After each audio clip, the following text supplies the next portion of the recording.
Hi friends, welcome on our weekly session for group discussion. बहुत important domain होता है group discussion का, और इस सेशन में we tell you the most important topics from different domains which are important for the group discussion. उसका detail content you get from your pedia team, and we always discuss couple of more things related to group discussion, and today we are going to discuss why most of you fear from group discussion and why there is no need to fear and how to overcome that fear। तो डरते क्यों हैं, डरने का कोई reason तो नहीं है, और उस डर को कैसे खत्म करें, ये एक क्रक्स रहेगा आज का, plus some more topics. So without wasting any time, direct to you Shikha, what are the topics for today?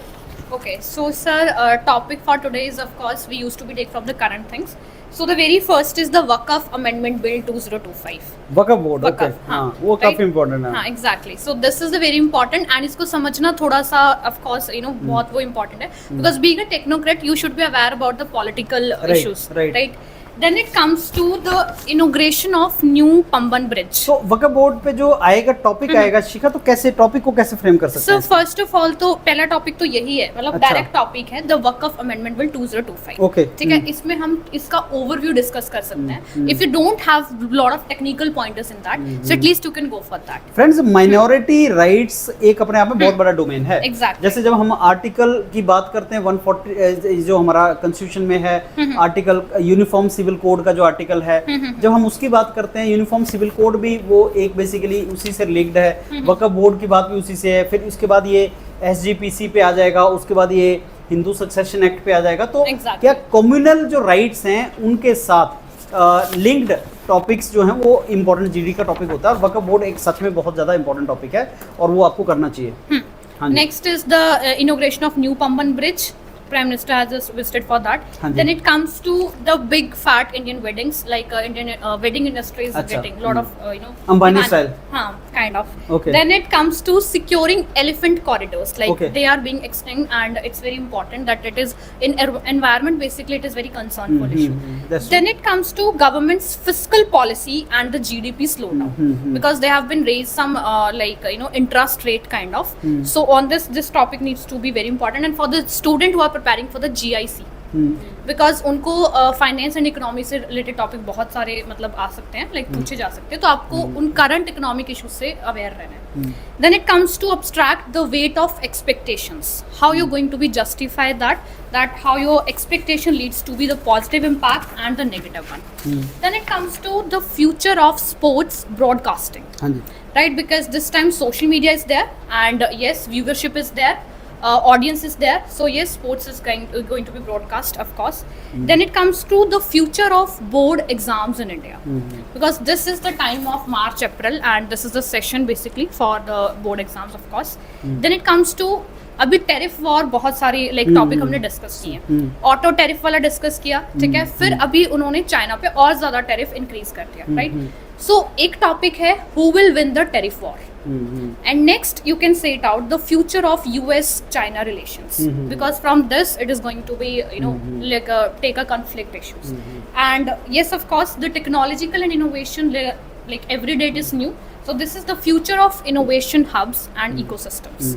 So yes, these are the topics. Wonderful. So friends, कुछ साल पहले 1990s में हम ओपन इकोनॉमी की बात करते थे, जिसमें countries were opening the economy, countries were inviting other companies to do trade in the nations. अभी पिछले कुछ टाइम से, especially after Trump administration, it is seen that countries are very resistant to immigrants, even skilled immigrants. So आपके जो countries हैं, जो tariff war, trade war है, is it closing the economy?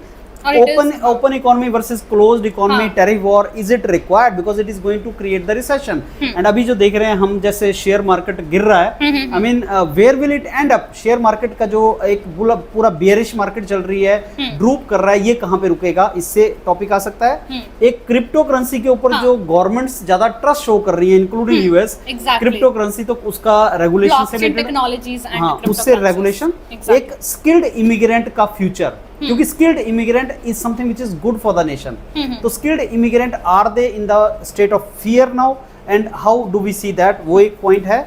और एक सबसे इंपॉर्टेंट, जो एग्जीक्यूटिव ऑर्डर्स दे सकता है हेड ऑफ द स्टेट, जैसे ट्रम्प हैं, तो executive orders and repercussions of giving these kind of orders without much thought provoking things, so वो आपका एक वो क्रिएट कर रहा है सारे के सारा वर्ल्ड के अंदर issues. Sir I want a question, like ये जो मैंने टॉपिक अभी बोला, inauguration of new Pamban bridge, हाँ जी, bridge basically, so what is the relevance of this basically? अभी प्राइम मिनिस्टर जैसे भी विजिट किया। देखो, जब भी इंफ्रास्ट्रक्चर डेवलप होगा ना शिखा, इंफ्रास्ट्रक्चर के दो सबसे बड़े एडवांटेज होते हैं। एक, नेशनल सिक्योरिटी और सेफ्टी तो होता ही है, और दूसरा होता है आपकी इकोनॉमी। इंफ्रास्ट्रक्चर से इकोनॉमी बूस्ट होती है, इवेंचुअली उससे रोजगार मिलता है, उससे एक आपका एम्प्लॉयमेंट जनरेट होता है, और उससे कंट्री की सेफ्टी एंड सिक्योरिटी का बहुत बड़ा रिपरकशन होता है। जितने भी हम बॉर्डर रोड ऑर्गेनाइजेशन तो इसीलिए क्रिएट भी किया गया था कि साहब हमने अपने बॉर्डर रोड्स को बहुत अच्छे तरीके से डेवलप करना है। और ये प्रेजेंट जो गवर्नमेंट है, ये इंफ्रास्ट्रक्चर रोड डेवलपमेंट पे बहुत ज्यादा स्ट्रेस होता है। गडकरी साहब का इसके ऊपर काफी स्ट्रेस होता है कि हम रोड्स को बहुत अच्छा डेवलप करें। और आपने कई जगह देखा होगा एक्सप्रेस वे पे हवाई जहाज उतारते हैं, उसका purpose basically safety and security होता है कंट्री का, कि कभी ऐसा हो तो हम किस तरीके से इन सब चीजों को यूज कर सकें। तो ये इसका लॉजिक होता है और करना भी चाहिए इसको, that is very very important. And जैसा बोलते हैं, रोड्स तो एक वेन्स हैं बॉडी का, ब्लड प्रॉपर तरीके से सर्कुलेट करता जाए और सारा बॉडी ठीक चले, इसके लिए roads construction is the first stage.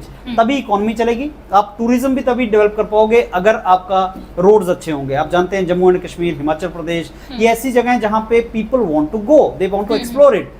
Now the only difference between Himachal Pradesh and Switzerland may be the infrastructure.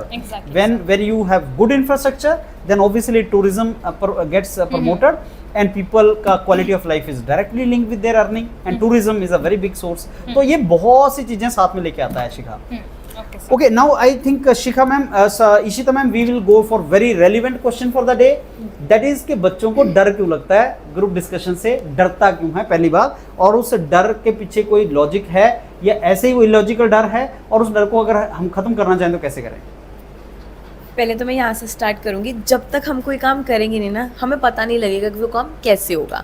और जब तक हम नहीं करेंगे हम डरेंगे। बिकॉज तभी कहते हैं कि व्हेन यू स्टार्ट, ठीक है, हमेशा बोलते हैं कि जॉब में एक एक्सपीरियंस बंदे से फ्रेशर, हमेशा ये होता है कि एक्सपीरियंस बंदे के पास बहुत अच्छा एक्सपीरियंस होता है, fresher is new to that thing. और जो बंदा नया नया आएगा वो डर के ही एक ऑर्गेनाइजेशन में भी एंटर करता है। सेम गोज विद, मैं स्विमिंग सीखने जाऊंगी, बच्चा कोई भी राइडिंग सीखने जा रही है, you are going to learn driving and everything, है ना। सब चीजों में पहली बारी हम डरते ही डरते हैं, अगर नहीं किया और पहले, और ऐसा होता भी है, वो डर की वजह से हम पहली बारी में कर भी नहीं पाते वो चीज, लेकिन दैट डजंट मीन्स कि हम कर नहीं सकते।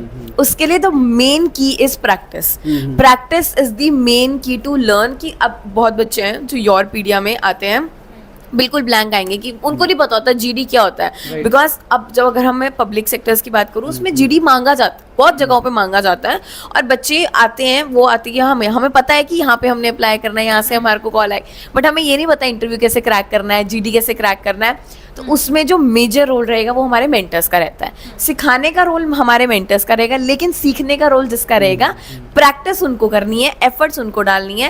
एज अ कोच हमारे मेंटर्स सिखाएंगे कि आगे कैसे बढ़ना है। और अगर मैं बात करूं अब जीडी की, तो जीडी इज ग्रुप डिस्कशन।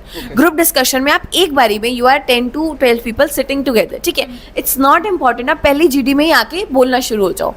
पहले जीडी में आओ, अपनी प्रेजेंस को दूसरों को फील कराओ कि okay we are presently sitting in the GD. बोलो मत कुछ, देखो कि वो लोग जो ऑलरेडी, अब ऐसे भी बच्चे होंगे उस जीडी में जो शायद पहले से भी जीडी लगा रहे होंगे, है ना, प्रैक्टिस कर रहे होंगे, ठीक है। मेंटर्स, कुछ हमारे मेंटर्स भी की पॉइंट्स बताते हैं कुछ की ऐसे बोलना है, ऐसे तुमने रिएक्ट करना है, ऐसे अपना पॉइंट रखना है तुम्हें। तो पहले 2-3 जीडी में आके ऑब्जर्व करो, because observation is very important, very important. पहले 2-3 जीडीज में आओ, ऑब्जर्व करो, late others feel your presence, ठीक है। उसके बाद जब तुम्हें थोड़े टैक्स एंड ट्रिक्स पता लग जाएंगे कि कहाँ कट आउट करना है, कहाँ बोलना है, कहाँ कैसे बोलना है, अब तब अपना बोलना स्टार्ट करो धीरे धीरे। क्योंकि जब तक आप देखोगे नहीं वो चीज़ कैसे हो रही है, उस चीज़ को समझोगे नहीं, you can not say that, है ना। तो आप उसको सीखो, समझो। बिकॉज अब मैं आपको कोई जीडी टॉपिक बताऊंगी, आप उसके बारे में सर्च कर लोगे, लेकिन जब बोलने की बात आएगी, जब तक कॉन्फिडेंस नहीं होगा आप नहीं बोल सकते, ठीक है। वो प्रैक्टिस से आएगा। उसमें फिर वही बात आ गई, योरपीडिया के mentors, they are always there to help you for all these things. But the point raises है कि बच्चे कई बच्चे तो इस डर से ही नहीं आते कि हम जीडी में बैठ के कुछ नहीं बोलेंगे तो कहीं हमारी बेइज्जती तो नहीं हो जाएगी, हमें तो बोलना है, हमें तो पता ही नहीं क्या बोलना है, ठीक है। बहुत मेंटर्स हैं, जब सर मेरी उनसे बात होती है, वो मुझे यही चीज़ बोलते हैं कि मैम बहुत बच्चे सिर्फ इसीलिए नहीं आते कि उनको ऐसा लगता है कि हम कैसे बोल पाएंगे।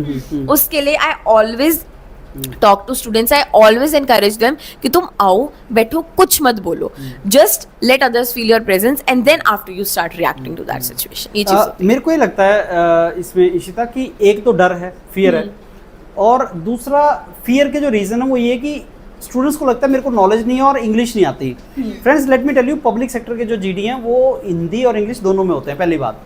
दूसरी बात, जो नहीं आता है उसमें डर के तो कभी भी नहीं आएगा, you need to take the initiative. Hesitation से आपको ओवरकम करना पड़ेगा, अपने आप को हेजिटेशन ओवरकम करनी पड़ेगी। और जैसे इशिता ने आपको सजेस्ट किया method, gradually. Obviously nobody aspects you कि जिस दिन आपने स्टार्ट किया आप मास्टर हो जाएंगे, नहीं होता ऐसा।